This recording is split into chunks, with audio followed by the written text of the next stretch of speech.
Welcome to my kitchen and another episode of Just What the Doctor Ordered. I'm Dr. Katie Benson.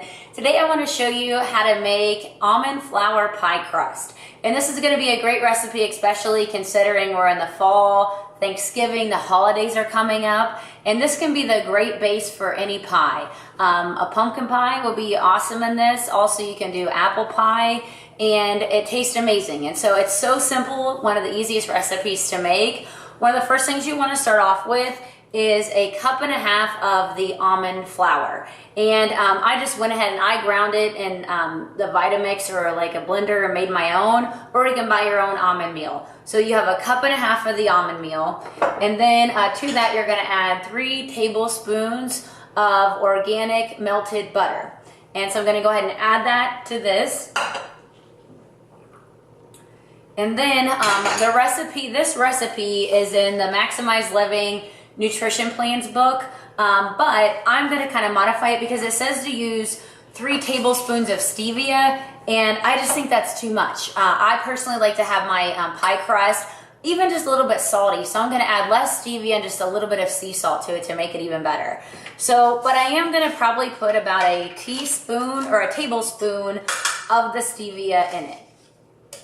And we just use the stevia. This is what is at our office. It's probably one of my favorite types. And 1 is plenty. I think that's all you really need because the almonds are kind of sweet with the butter anyhow.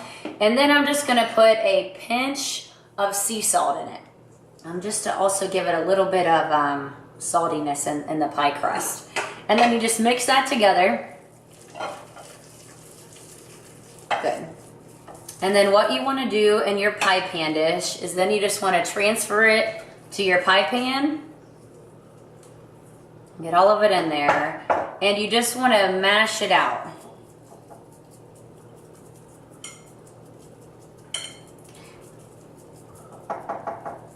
And I bring this, I think a good hen is like, when I go to family get-togethers, like either Thanksgiving or the holidays, I will bring my own dessert.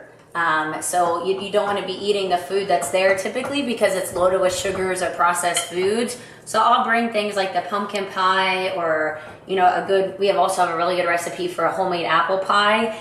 And that way you can bring your own, you can still eat dessert there. So you don't have to feel like you're missing out on anything. And then everybody typically likes, the stuff you bring anyhow.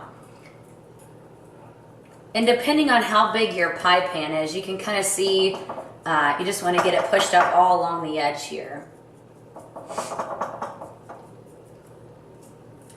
And then I'm going to be, on our next episode, coming up after this one, I'm going to be showing you how to actually make a really good filling for this, for pumpkin pie. Okay, so the key with an almond pie crust, if you can see, all in there, all patted down. I want to bake it in the oven at 350. And we're just going to be baking this for approximately 8 minutes. You do not want it to turn brown. You want it to just be like light golden, just to have it firm up. And I'll show you on next episode what the finished product looks like. And thanks for tuning in to Just What the Doctor Ordered.